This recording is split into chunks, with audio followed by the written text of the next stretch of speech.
right, everybody, welcome to another episode of Holding Fast. Today's guest is my very favorite guest, my best friend, Wesley Welch. We have known each other for a long time. Welcome to the show. Well over a decade. Over a decade. I'm excited to have him here today. He's going to play 9 holes on the simulator with us and do 9 questions. It is hot in here. God. And Wes is a bit of a thirst trap, so all you ladies, you can follow Wes on Instagram at 3W, but it's hot. You're right, Wes. It's really hot. And that was quick, man. Quick. But we're ready to play. All right. Let's do it. Perfect. Yeah.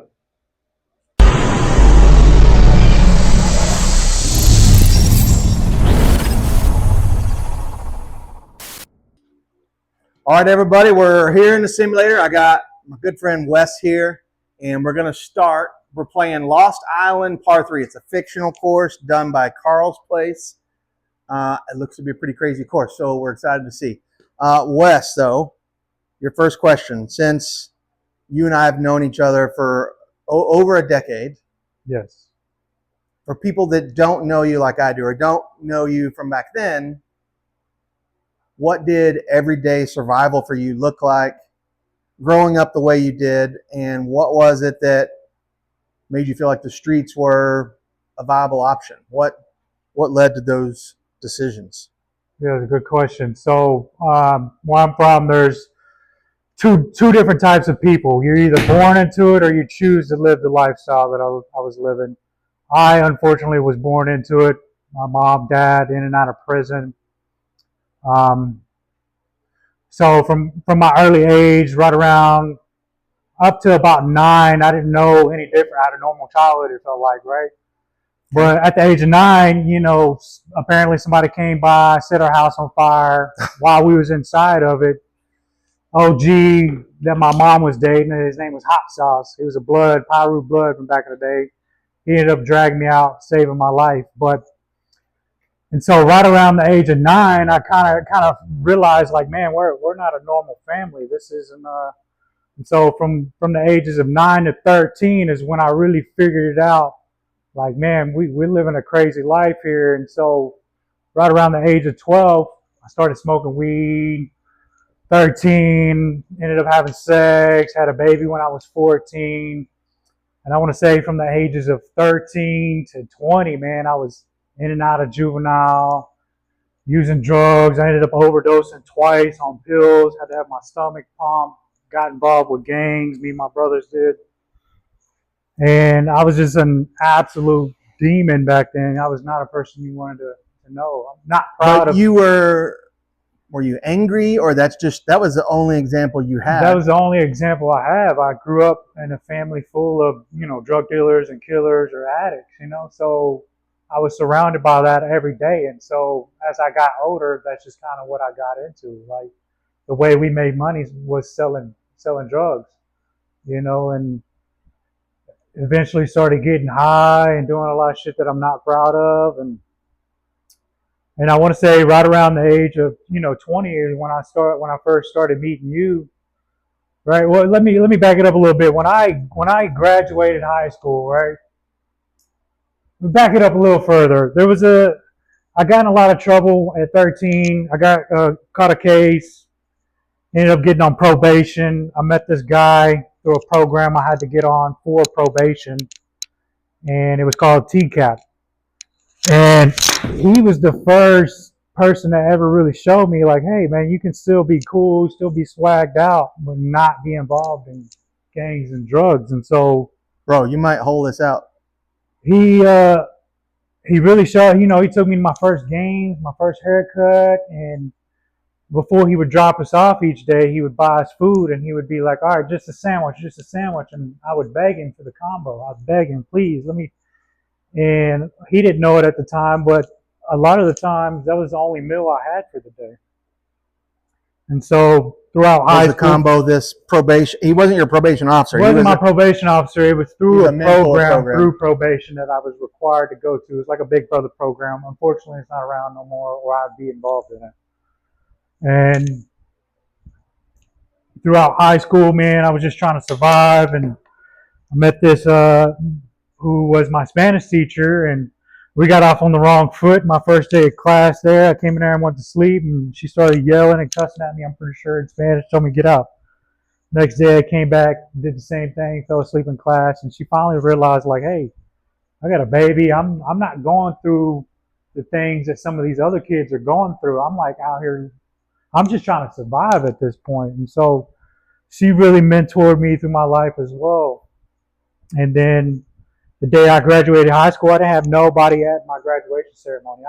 And I feel like the principals and the counselors, they all kind of, if there was one thing it was consistent. I showed up no matter what. They didn't know it, but that was mainly where I sold my drugs at. I pre-roll blunts and sell them. I make $600 a day at school. And so I went to school, one, sell dope, two, to get a free meal, right? And they kind of pencil pushed it. I know they did. And they was like, hey, if you just attend night classes, get your credits, we'll go ahead and graduate you. So I ended up graduating. Same day I graduated, I was homeless. My grandfather didn't want me. I was bringing too much heat. My brother was in prison. My younger brother was taken away by foster care. And that's kind of how we met, right? Yep. I got a job at Walmart and worked there for a few years. And then my grandfather, It was a little aggressive there. eventually asked me to come back home. And so I transferred Walmart to the East Bay Walmart. And that's kind of how I met you. Should I tell them the story about how we first met?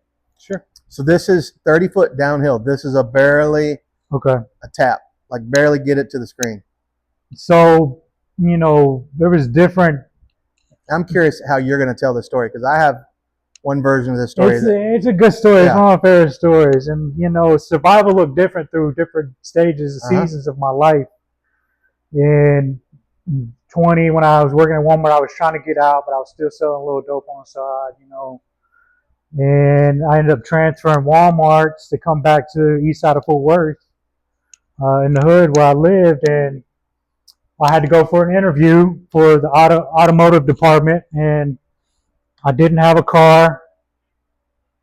And that's a really tough putt. You got lucky. That downhill. Didn't have a car, so I put on my best dressed clothes, which were basically my funeral clothes, because I've been to more funerals than I can count. And so I was walking to my interview down the street, and I'm walking, and I see this car full of people looking out the window, mugging me. And I'm like, oh no. And then they turn around. I already knew what was about to happen. It was about to be a fight. They jumped out the car. As soon as all three of them approached me, I just laid one out. Immediately, the other two started jumping me. And so after I took my ass whooping like a man, I went to my interview. God. Went to my interview, and that's when I bumped into you. He was like, hey, can I help you with something? And I was like, yeah, I'm here for an interview for the automotive department. He was like, well, John at the time was like, well, walk with me for a little minute. Let me talk to you. And he was like, hey, I'm trying to hire someone for loss prevention. You know anything about it? I was like, no, I don't know nothing about it, man. And he was like, well, I need somebody that, can look sharp and take an ass whoop and look like, and you're doing both right now. So, and you asked me what happened, and I said, oh, I was working on my car. And he was like, yeah, right, with a black eye, busted knuckles. And so that's how I met John. What's your version of it? That's pretty similar. That's interesting because, yes, the first time I saw you, the store was still being built. The store was still being built. And it was in the hood. It was going to be a rough store. And I had a checklist of a couple different guys that, Wes and I used to work loss prevention. So we would go catch shoplifters. It was a fun job. Really enjoyed it.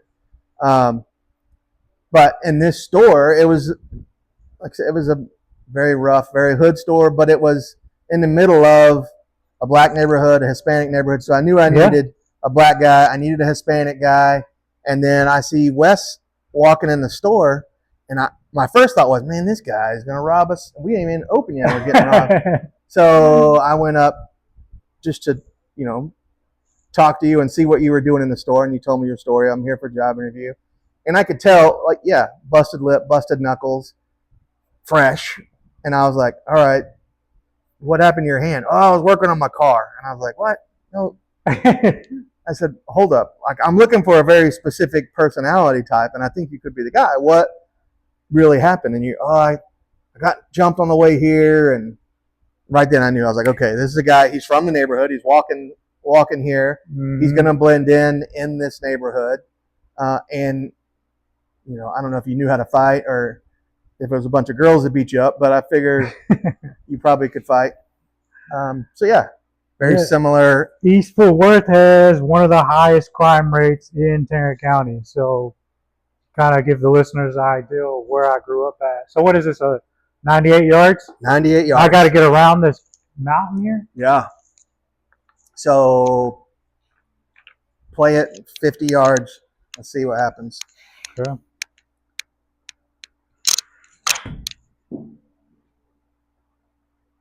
$40 yards. That's what happened, John.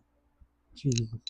I was trying to curve it. So how do you curve it? You just angle your top that's a great question. Speaking of questions, here's your. Don't go in the water. Wow. Can I get a mulligan? Yeah. Your next question. So I met you. Started hanging out with you, started bringing you to our house for dinner and stuff, started coming to church with us. You had a lot of stuff going on in your life, and one of those situations was, faith. You were finding your faith. You came to Jesus. You got baptized. But during all of that, your older brother, who's 2-3 years older than you, yep, he was in prison at the time, and my younger brother was taken away by foster care when he was 7. You have one brother 3 years older and another brother 3 years younger-ish. 4 years younger. PJ getting out and comes to live with you. And you asked me, what should I do? And I was like, man, this is one of the things that's most interesting to me about you is the amount of life decisions you've had to make at young ages. Here you are, you're 18, 19 years old. You've got a kid that's 4 or 5. You got a younger brother in foster care. You got an older brother getting out of prison, wants to come stay with you. And I'm like, good grief, I can't imagine any one of those things, much less all of them combined. So your brother comes to live with you, and I can remember getting a call from you. Hey, I need you to come over here. Bad stuff happened. Yep. I get to your house, and you're standing out front. First thing you did was take all my guns. White T-shirt. You got blood all over you, and your son Peyton is standing next to you. He's kind of, I just remember, he's kind of cowering behind you, like shook.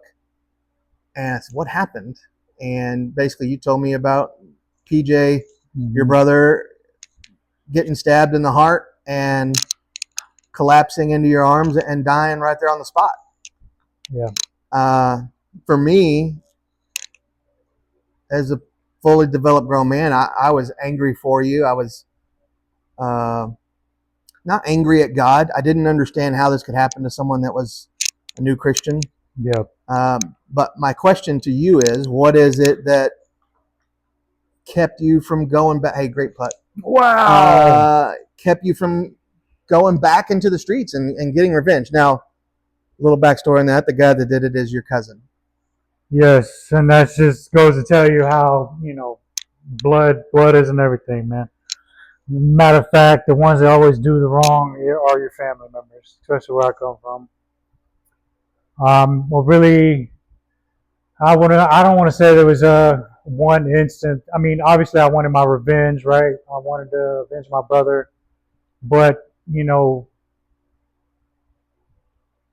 and I tried. I tried. I did. I did everything. But I think God just would not allow that to happen, and so I just got custody of my son, and I already started the paperwork to adopt my little brother, and I was just depressed and sad, and still going to work at Walmart, and You know, a year goes by, you know, and it's something you never really get over, right? It never goes away, and any given moment, I could be 50% happy or 50% sad anytime I think about holidays or anything like that. And a year goes by, I go out day drinking with a cop buddy, and I go, oh my God, I cannot get a putt to save my life. I go day drinking with a buddy of mine, and there's this girl behind the counter who turned out to be my wife at this point.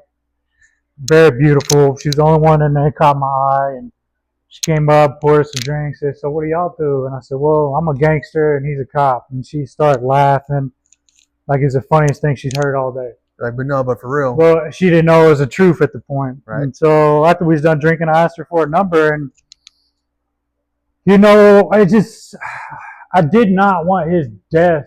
I didn't want his death to be two deaths, right? I go out and avenge my brother. I kill this guy, end up dead or in prison, right? And I got my son, my little brother to think about. And now I got this girl who I really like. And eventually she got to know me, knew about my past, didn't care anything about any of that stuff. And she just loved me for who I was. And that right there really just made me want to do better. You know, I wanted my son. And Whitney could not have been a more opposite background than you. She grew up in Maine, knew nothing about drugs, knew nothing about gangs, knew nothing about anything. She didn't care about any of it. I was embarrassed to take her back to my house at one point because there's mold. It smells like smoke. There's people coming in and out all the time, you know, because it's an old trap house. And just, you know, all that combined just really made me want better for my life. I wanted to prove that I could get out for not only myself, but for my brother's sake. You know, I want him to be proud of me. Just barely tap this. Don't even let it hit the screen. I keep walking off stage. Sorry. No, you're on stage there. You're good. The other camera gets it. Let's just barely, like I said, barely make it to the screen. Good putt. Yes. Look at this guy. Finally. God. And so from that point, man, I kind of just made a decision like, all right, I'm going to do better. I'm going to quit selling drugs. I'm going to quit doing drugs. And right, when you find a good woman, yeah, she didn't try to change me. She didn't want me, you know, she accepted me for who I am. I wanted to change for her. I wanted to prove that I was more than just some drug addict or a thug or, you know, drug dealer that came from the hood. I wanted to be something more for my son, for her.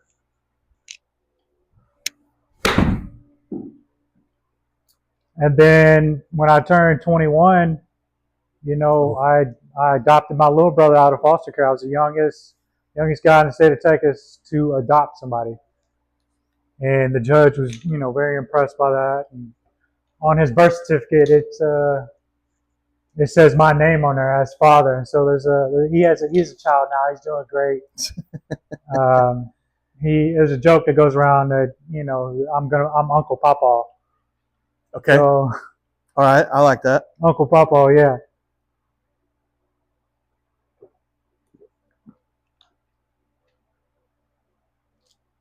Get in that circle. Come on. So you play this too much. Why did it take me so long?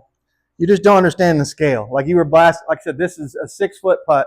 Okay. I know the screen is 10 foot. So this is halfway. Wow. It's just crazy. Understanding the scale. So we, you know, through this conversation we just finished, you kind of answered the next question, which was, at what point in your life did you decide, you know, enough is enough? I want to do something different. And you kind of said, you know, you found this woman. You wanted to do better for her. You've got a kid of your own, a younger brother you're taking care of. You had a lot of responsibility. And I think it's amazing how you've been able to break that cycle. You know, families get stuck in cycles. And it takes just one person to break that and to start a new cycle for your son Peyton, for your son Beckett. Yeah, they won't have. So, yes, I think it's amazing what you've been able to do with your family and breaking that violence cycle, that lifestyle.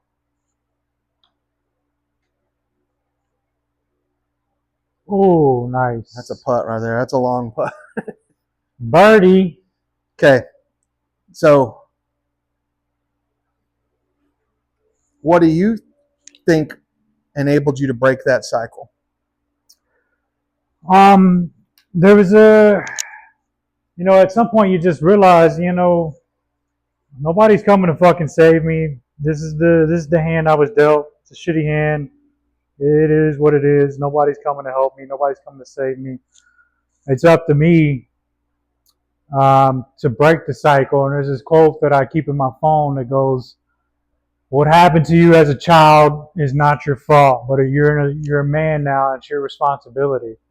And so I really just wanted to prove to everybody, myself, my brother, that I could be the one to potentially change the generation, We called it a generational curse. And eventually I just said, fuck it, and threw away the deck and got my own deck, How the hell... It's a good shot. You picked the shittiest... You got it. How do I... Halfway there. Wedge? Sure. Or a 9-iron? 9-iron. 8, 7. You got it. It's uphill 10 yards. So that same shot you just hit will be fine. Or again, you got it. Mulligan. No. He's got us on some tropical island. There's dinosaurs in the background. Oh, that was a good shot. It just wasn't in the camera. He didn't even pick it up. That was a good shot. Do that again.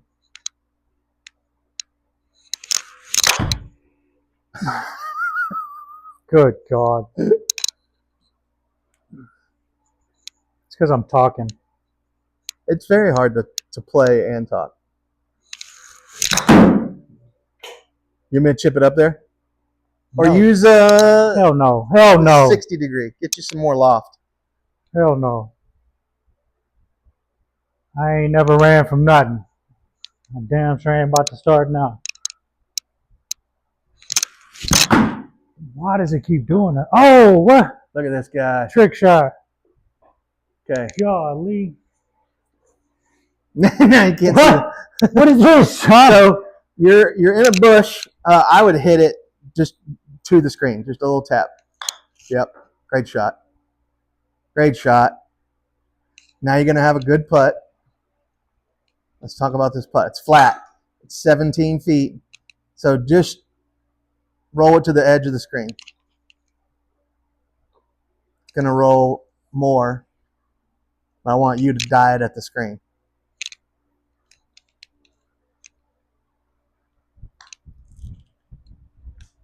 Little hot, not bad. I like the feel of this grip though. Like that hold fast golf grip, wood putter grip? Hold fast golf grip. It's not the grips, guys. I promise. I just don't play golf. What? Let's see how far this is. I didn't help you on that one. Let's see. All right. Same pace you just hit. Just barely get it to the screen. This would be a badass fucking podcast if I knew how to play.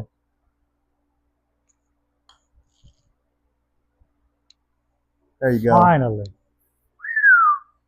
I'm winning, guys. So we hinted at it a little bit. We talked about it briefly, but I want to go a little bit more in depth. So this is your hole. Again? Yeah. All right. On top of everything that you had going on, at 14, you had a kid. Yep. Which isn't something a lot of young men can say. How did that shift how you look at survival? At 14, you're trying to figure out how to survive in general, and then now you have a child. So how did that shift? Yeah, it was, man, I want to say it did not change overnight. There was no playbook for it. I had no good role models. I didn't even have a dad, so I let alone even know how to be a dad. And at first, it just kind of made it worse because couldn't legally get a job. Now I got to figure out how to provide for myself and this child. So I kind of just went nuts, moving as much weight as I can, robbing, stealing. But I want a mulligan. Yeah, you got a hard time When I got into my early 20s, I kind of knew because his mom was doing the same shit that I was doing. She grew up in the same type of stuff. And I knew eventually, let's back it up, because after I had him, she kind of left me and up and left. She didn't want to be with me anymore. Took my child. I barely had contact with him, barely saw him. She put me on child support when I was 14. And I paid child, and the attorney general never asked me where the payments came from as long as I sent them in. And I never missed a payment all the way up until my early 20s when she got in a bunch of trouble. And I got a phone call while I was at work with you, and it was Child Protective Services saying, hey, we have your son. The mother said that you wasn't involved, but your son knew your number. And that was always the one thing I instilled on him when I talked to him is memorize my number. I still have the same number to this day. And they was like, if you can pass a drug test, prove that you have somewhere for him to sleep and food in your cabinet, we'll give you custody of him. And that's when it kind of switched for me. I went from being like, oh man, now this child is solely relying on me. His mom is gone for a while. She ended up getting 10 years in prison. And so got custody of him. My brother was getting out of prison. He ended up getting murdered. And then once again, I felt like the only person I could relate to or was my best friend had died. And, I'm still to this day trying to figure out how do you raise a child, right? Because now Peyton's grown. He's 20. And you have Beckett, who's how old is Beckett? 10. 9? He turns 10 tomorrow. Okay. Where's the hole at? Oh, up there. Above that tree, yeah. Great shot. Great shot. Get it up there. Okay. Now we on the green. Now we're going to make a good putt. 67 foot. So all those banging putts you've been slamming, this is perfect. You don't have to hit it super hard. Yeah, so I'm still learning how to be a man, how to be a father, and it's there's a lot of wisdom in that too, knowing that you're not complete. Not complete. Was it even green? Nope. And knowing that you have room to grow. I do, and I just want to do good for him. I want to do good for my family, and I want to show him that no matter the circumstances that he was given, which he doesn't have the circumstances I grew up in. So, and that's always been a struggle for me, thinking like, man, I'll figure it out. He couldn't figure something out. He comes and asks me, and I'm like, figure it out. You're a man, right? But I got to remember, like, that's my son. I'm here to teach him. I got to show him, which is something I didn't have when I was a kid.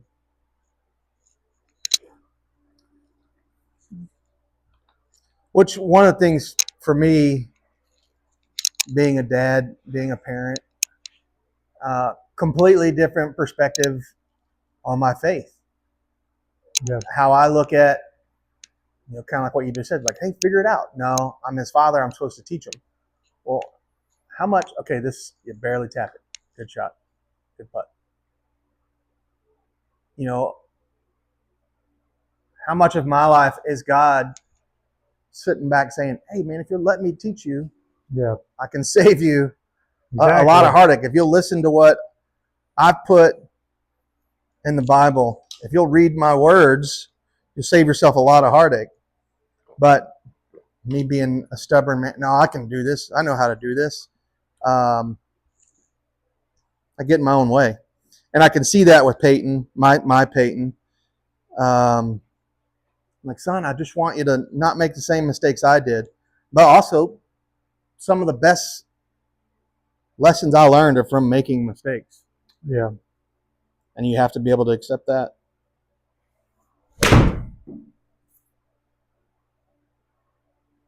And I always feel like God had something bigger planned for me, right? Because there's no testimony without a test, and I've been through plenty of it. And I'm to the point in my life now where like I didn't go through all this just to settle, you know. God didn't put me through all this, you know, just to settle in my life. He, you know, I always thought I was alone, but God's right there with you. But you still got to bring the shovel and you still got to work, you know. I believe the harder the devil fights to get at you, the more powerful your message is going to be. The more powerful the plan is that God has for you. So that's one of the things that I think about with you a lot is you got a lot going on, but I think God has a huge plan for you. I don't know what it is. I don't know what it is. I'm still trying to figure it out myself, but that's part of having faith. You just got to trust that He put me through it and He got me through it, you know?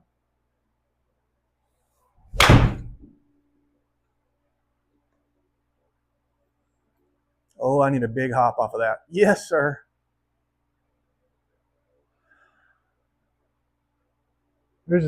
That's some good living right there. Are there actual courses like this? No. There's no way there's actual courses. No. I mean, someone could make it.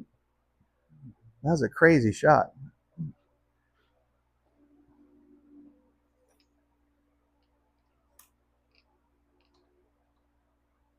What was this putt? Oh, my goodness. You got to go to the right. How do you turn it to the right? So over here we can aim it. And I need to aim it to the right quite a bit, but it's also big downhill. So in my head, I'm going to about where that mouse is. I'm trying to die at the screen, Wes. I'm going to let it trickle on down. Oh, way too much cut. Jeez.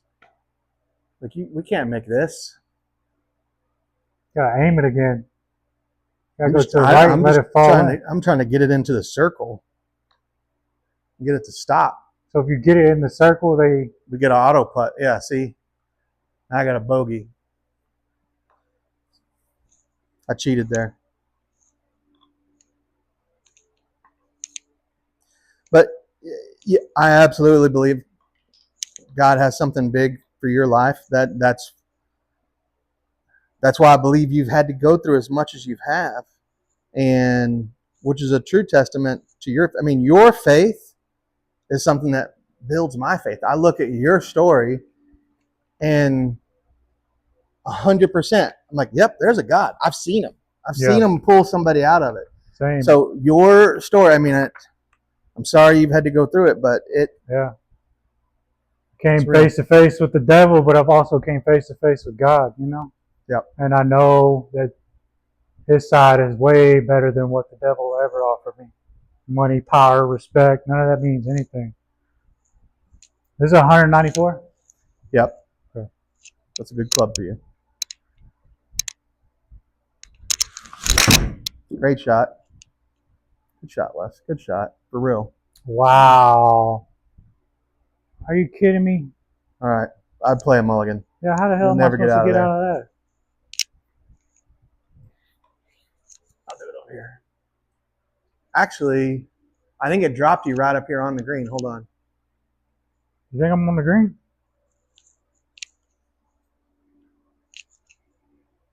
Yeah, you're only 25 yards away. Oh, sweet.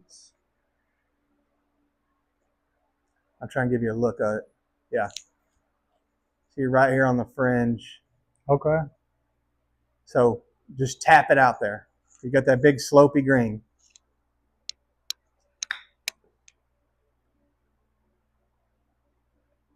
Good tap.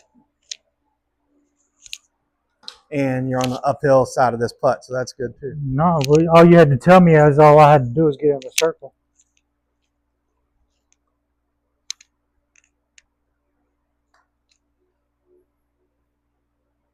Good putt. Good putt. Cheating my way through this now. Okay. I'm up again.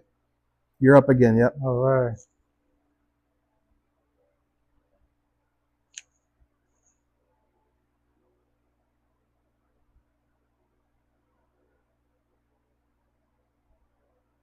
How many yards is it? 171. 171? Yep. That same, the same shot you just hit a minute Bro, ago. I need a driver for that. No, because it's downhill big. Okay. So it's going to play more like 130.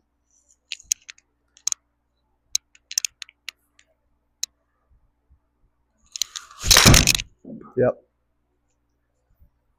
So when you carry a heavy pass, streets, gangs, violence, drugs,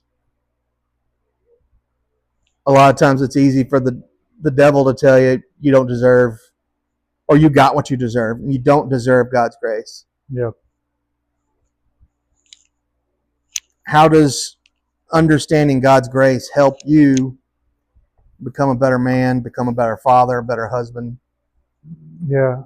Man, it took me a long time to really understand this one, because for so long I was, I gave my heart to Jesus. I got baptized. I went to church. I thought I was doing everything right. And he just continued to take and take and take and took everything that I love away, And it wasn't until I really went to therapy and, kind of worked out through all my past, and all my shame and guilt, to understand that he already knew I was going to do all those things. He already knew every person I would rob, or every drug I would sell, or every sin or crime I would commit. He already knew that. And he still put me in this position because I have a message to tell.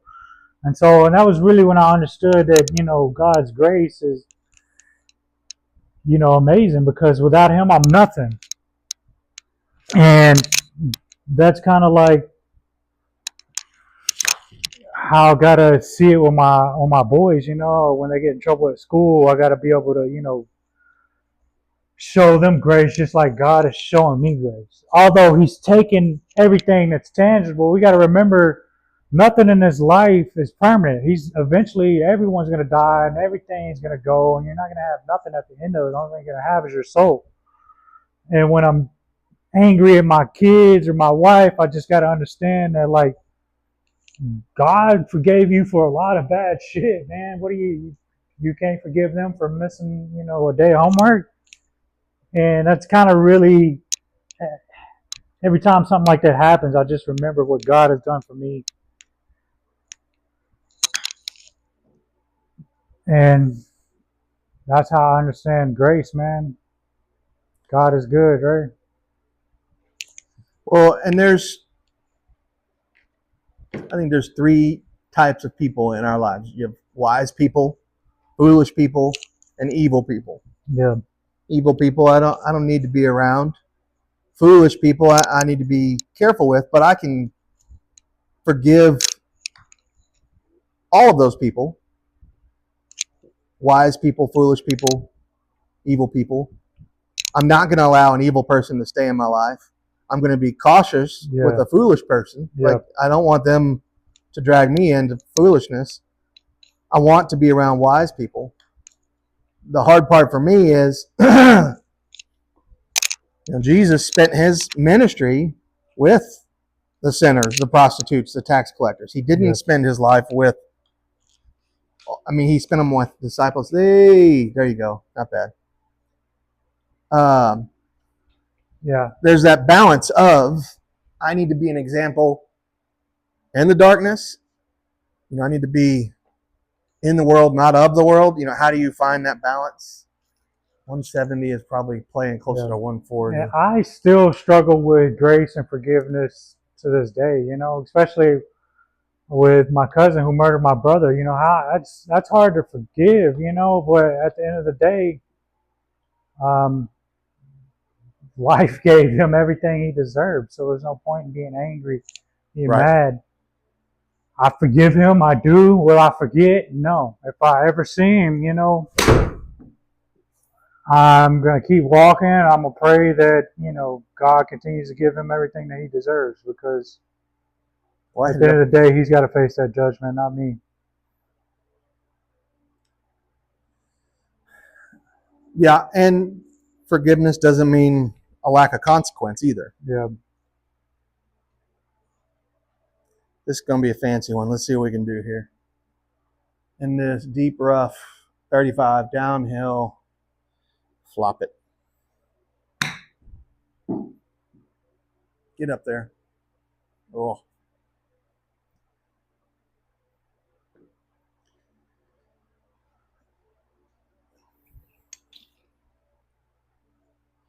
Let's make this. It's on wedge.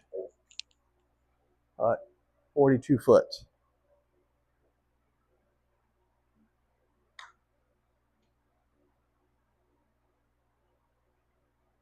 Nah.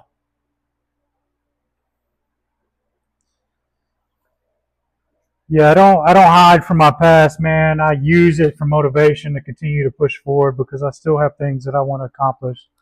Still want to be the first to graduate in my family. I want to be the first millionaire. I want to be the first person in my family that's present for their children, their grandchildren. I want to be there for all of them. So let's talk about that. Success is kind of what you're talking about. You want to be the first. So yeah.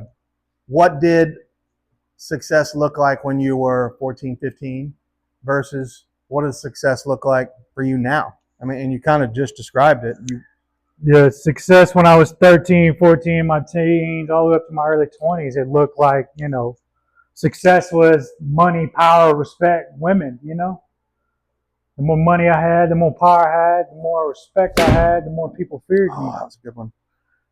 And today, success looks totally different, Success is my kids feeling safe. It's my wife knowing she can depend on me. It's getting up and going to work every day, putting on my boots, no matter how I feel, and being a provider for my children. It's having a career where people trust me with big responsibilities. It's coming home instead of somebody getting up with a phone call saying you're dead or in jail, And success is peace. I didn't understand how valuable peace was when I was younger, but man, peace is everything now. Not being able to. I don't get nervous when the police pull me over no more. You don't? Honestly, you don't? I don't. No. I do, and I don't have anything. I don't know why. Not at all, man. When the police pull me over, I'm like, here you go, sir. I'm legit. I'm legit. I don't do drugs, no alcohol. Here you go, sir. Here's my paperwork. And that's success, right? I made it out. And I just hope that, my story, even if however many people it reaches, I just hope it changes one person's way of looking at things. Like, it doesn't matter where you come from or what circumstance you was placed in. What I 100% believe you're a product of your environment. And if you're in that environment, the best thing that you could do for yourself is get out of that environment. At any means, whatever it takes, get out of there. If you got to go and sleep at a park when you're old enough, you be homeless until you figure it out. You get a job at Walmart like I did, because I knew that this life need to be there. Yeah, this life. I don't want this life. I want something else. I'm tired of taking everything from me. They lied to us. It's a lie. All the money, the power, it's all a lie, man. It's a lie that the devil tells you. Real peace is being able to come home to your kids and they run up to you and hug you when you get home from work. What was that? 8 yards? You want to talk about a lie? You told me you could play golf when you said you were coming to the podcast. That was a lie. I never said that. Talking about a lie. I can tell you how many grams are in a pound. How many kilos are in a ton. I don't even know where the ball's going. I don't understand what's happening. The problem is I'm using this driver. My caddy handed me the wrong one. It's 110 yards, right? Yep. My bad. You got this. Damn, caddy. Folks, it's not the grips. These are great grips, honestly. If I played golf, I'd kill it. I never played golf until I was like late 20s, early 30s. Right. I love it though. Look at this guy. In the water. Oh. All right, let's see. I got you here. It put me on the green, huh? Yeah, you're in the drop zone. You're right there. Okay. Just tap it. There we go.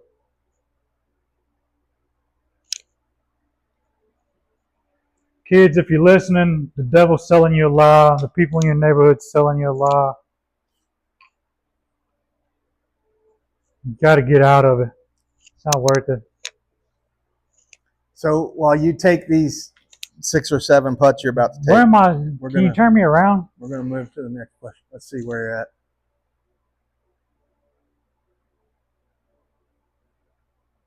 I don't know where we're supposed to go. Where's the damn hole at? Where are you? You're here. Oh, there it is. There. You're saying I give up that hole. I give up. I give up. Now we're on the next hole. It's in God's hand. All right. Sometimes you just got to give it up, folks. You got to let God. You got to have faith. This is you, wide open, 134. You pick your own club. All right. Jesus, take the wheel, baby. Right.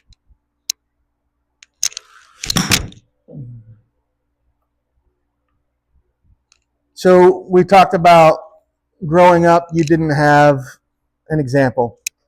Or you had examples, but just all bad examples. You didn't have a positive example. Now that you have a family, you have one kid grown, another one coming up. What's it feel like at night to come home and hug your kid and know that you're providing him somewhere safe? You've got a wife you're taking care of. You know, to do all the things that you didn't get to see growing up. Oh man, is that something you think about daily? Is that a conscious effort? It's a conscious, yeah, because it's so easy to just want to go back and just, do what you know. Like, I know for a fact I can make more money selling dope right now than I am. But it's a constant decision every day that I have to make. I want this. I don't want to go to jail. I don't want to end up dead. And there's nothing like coming home to your family, people that actually love you, which is something I didn't have growing up. To say that, those kids and my wife, they love me, man. And God, I can't explain that feeling because I've never had it until now. It's so wonderful. I'd play that. I'm gonna play that. I'm gonna play it. Hit that 58 degree. 50.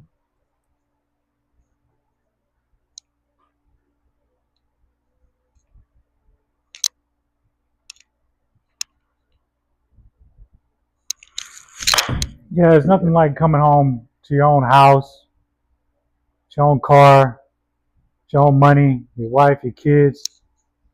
Life's good, man. I can't complain. God's been really good to me now.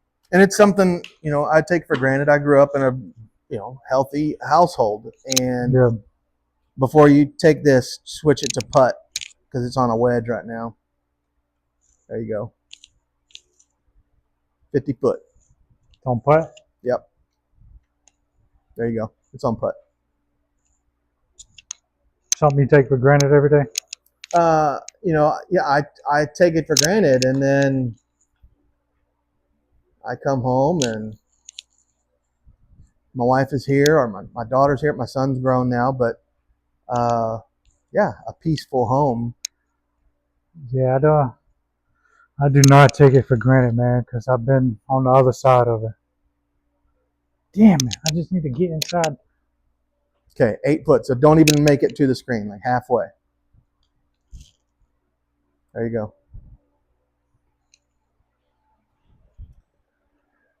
And, if you're listening, for the listeners, man, if that's something you're in that lifestyle and you want to get out, you know the difference between right and wrong. You know, like everyone consciously knows what they got to do to fix whatever issue they have, right?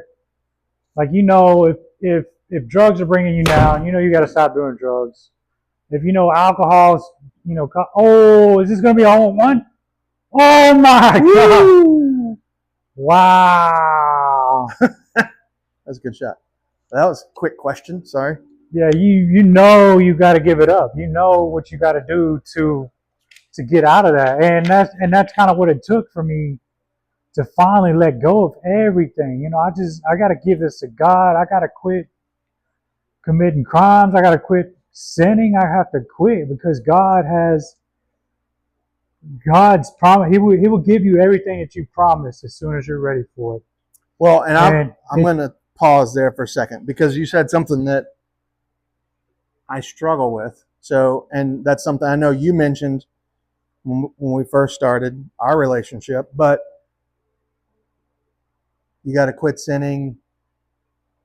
Yes, you need to not sin, but you don't have to quit sinning before coming to Jesus. The whole point of him is that he took care of those sins, and you're still going to sin. That's not going to make it. Yeah, and that's one of the things you told me when you first invited me to church is like, I was like scared I was going to burst into flames if I went to church. I don't want to go with you. I don't want to, no way.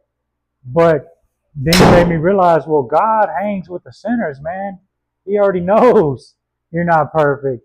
You don't have to quit sinning or quit doing drugs right away to just go meet with Jesus. You ain't even got to go to church. Go in your bedroom. Go wherever you're at. Go if you're homeless. Go under a tree and just pray. Just pray to God, and He would tell you exactly what you got to do. But He's not going to do it for you. You got to put in the work. You got to bring your own shovel, and it takes a constant effort not to go out and sell drugs and sleep with a bunch of women and commit crimes. It takes a lot of effort because sometimes I just wish the zombie apocalypse would come back so I could just go AWOL, but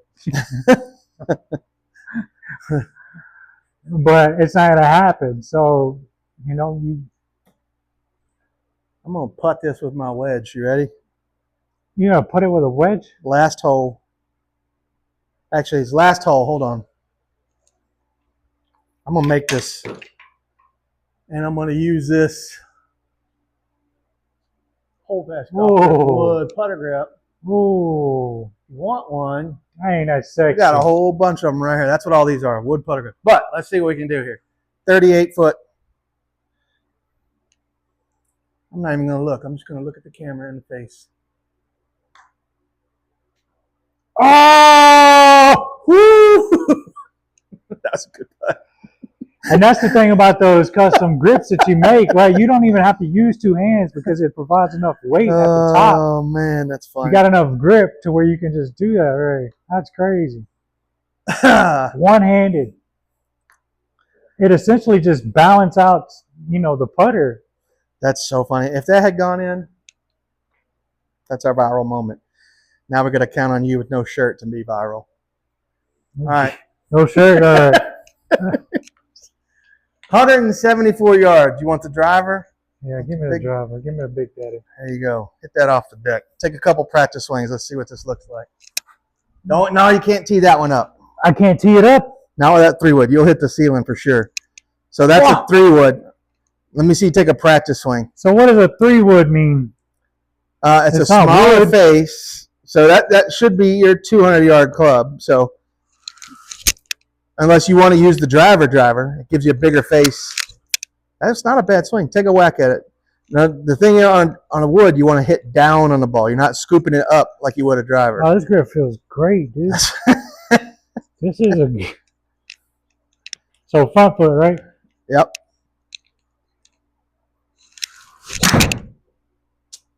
There we go. All right, let's switch to the driver. You can tee up the driver. I'll let you swing away. I'm going to get ready to hit this mulligan button a bunch. All right, here we go. Now tee that one up. That has a bigger face, so you're not going to sky it into my ceiling. Yeah, this is what I'm used to. Wow, this grip's amazing too. What the hell? Woo! What? Mulligan, Mulligan. Why did it go so low? All right, hold on. All right, I see.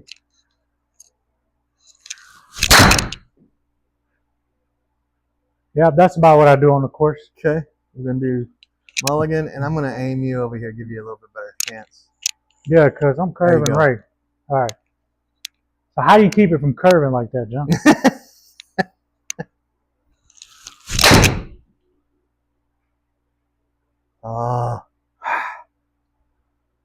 Mulligan? Yeah.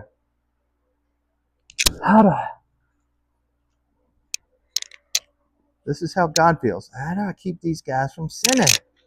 Yeah. How do you? God, over and over. That's exactly. This is a good example. God gives you chance after chance after chance, and the only thing He wants you to do is get it right, man. He gives you chance after chance, and one day you just got to get it right. Oh, he's up there. He's up. Yeah. Let's go to the drop zone here. There you go. Oh, I'm up there, right? Yep.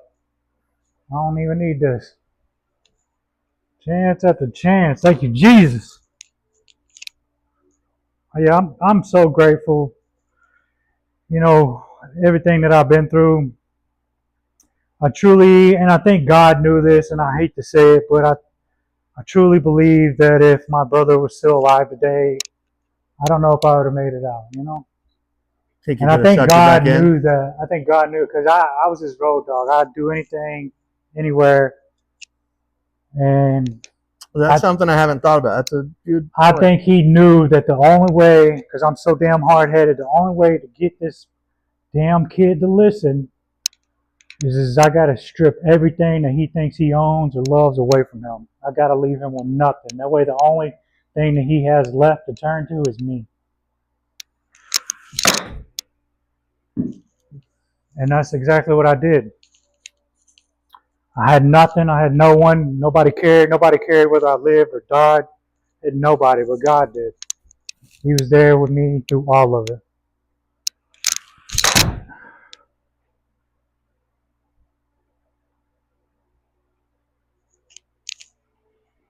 Now we're going to putt, baby. We got it. That's a perfect putt for you. 65 feet. And even if, my story doesn't touch anybody, or I just hope that, you find your way. And you find peace like I did.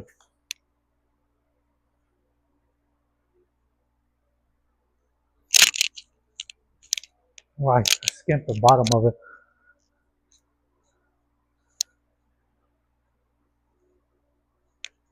God will give you everything you pray for. So I'm going to start praying that I get better at golf soon. Again. Now, God's going to give you opportunities to get better at golf. He's definitely going to give you that. I ain't never going to quit, though. I'll never quit my life.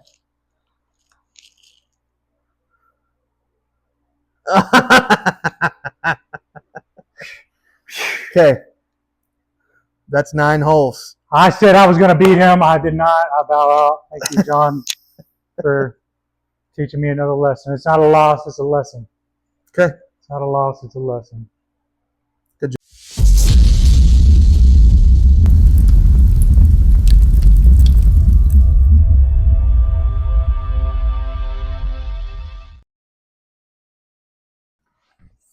Wes, we just finished playing 9 holes, 9 questions. Good job. Thank you for coming out. Thank you for having me here, sir.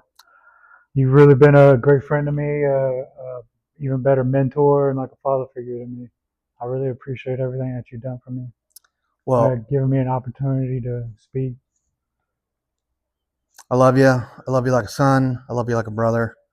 I'm proud of you from everything you've done. I truly, the the life that you've lived is a story that needs to be told. I started writing a book about you. I'd write, but I don't know how to spell. Right. So. I'm not a writer. That's where I'm stuck. I got a couple chapters written, but it's such a unique story. I truly think it would be a great movie. You have a crazy life. Truly is. There's a lot of details that we skipped over and we didn't cover. A lot of stories, a lot of crazy stories. Need a lot more than 9 holes to tell that story. Yeah. So, but again, I'm super proud of you, of what you've become, the husband, the father, what you're doing in business. It sounds like you're crushing it and moving on to big things with your job at Bren, and they're giving you more and more responsibility. Bren or Burn? Burn. I'm just happy to see that grow. I know you got a lot going on with it. Yeah. But I'm super thankful for my job, super thankful for everything I do have and everything I don't have, because God gives it to me exactly when I need it. Every time I see you, I see more tattoo.